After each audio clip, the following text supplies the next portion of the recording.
Christmas Eve fell like quiet frost. Empty streets.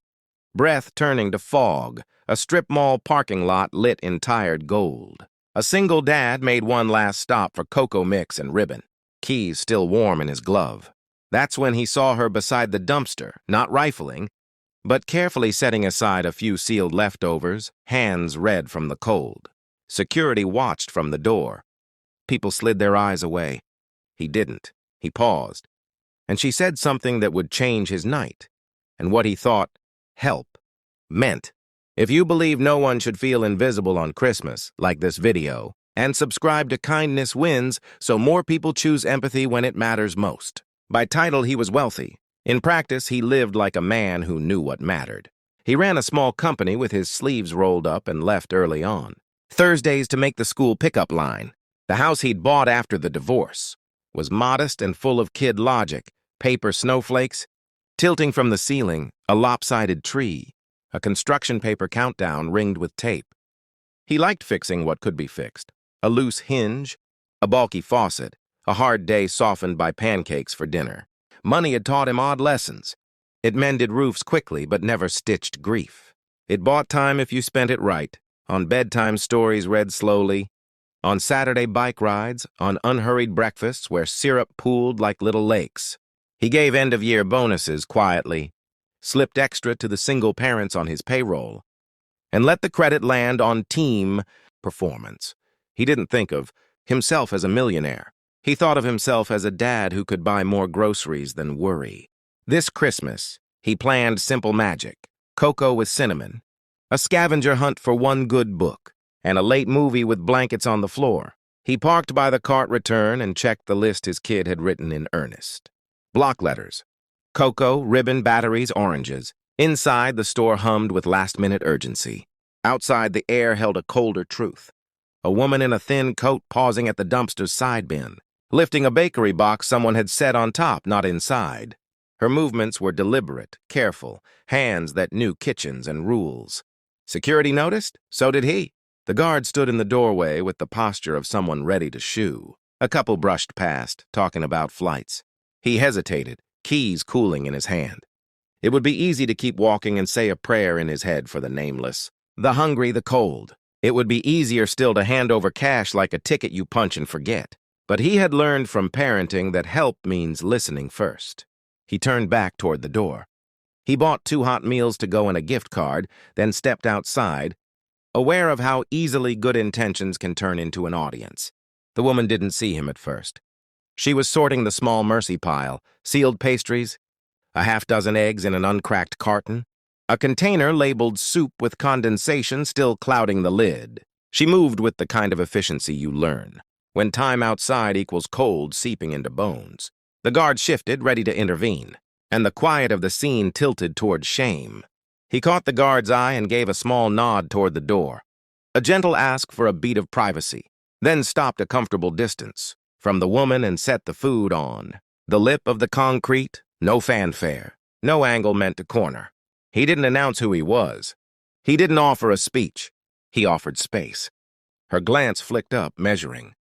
People had measured her all day, probably all week, probably longer, worthy or not, threat or not, someone else's problem.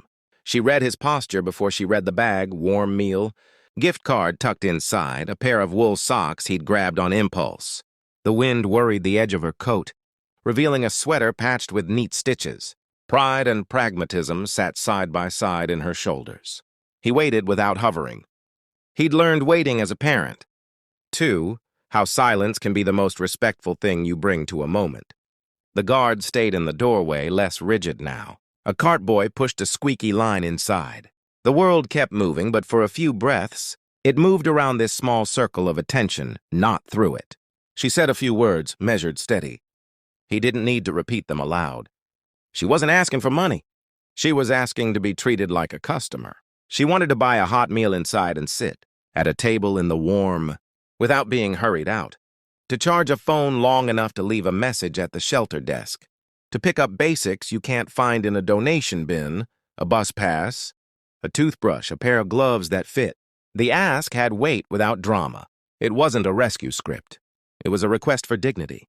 He felt the plan he'd built for the night expand, not collapse.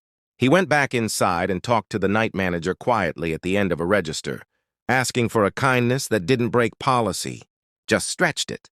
20 minutes in the seating area, outlet access, a mug of hot water for tea. The manager listened and said yes with a nod that looked relieved to be asked for something human. Inside, warmth softened edges. The woman ate slowly, blowing on each spoonful, posture relaxing by degrees as the heat did its work.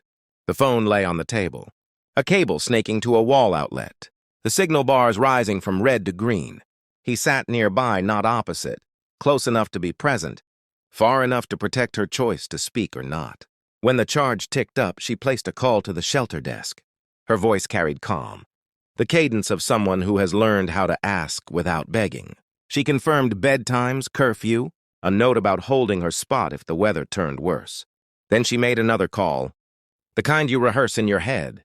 2 tries to reach someone who mattered. A voicemail, then a ring answered. He looked away and let the privacy of that moment stand. Shoulders that had been set like stone eased. A small private smile visited her face and left it softer. She told him in a few careful sentences what had nudged her to a cold parking lot on a holy night. None of it was tabloid material. It was a string of ordinary drops wearing a groove. A service job lost when corporate cut hours. A roommate who moved. A deposit she couldn't cover in time. Months of paperwork chasing an ID. She had worked in kitchens. The neat way she had sorted the food was muscle memory, not performance. She wasn't broken. She was between chapters, stubbornly upright in the margins. Then she said the line he would carry home and into next year. She didn't need saving. She needed a fair start. If he wanted to help, he could buy a week of bus passes, a prepaid phone card, and a pair of boots her size. Tools that turned a night's warmth into next week's momentum. And if there was any left over, could he pay forward a few hot meals at the diner up the street so others could sit inside and eat like people, not problems? It was not the ask of someone digging through trash. It was the ask of someone planning a return to herself.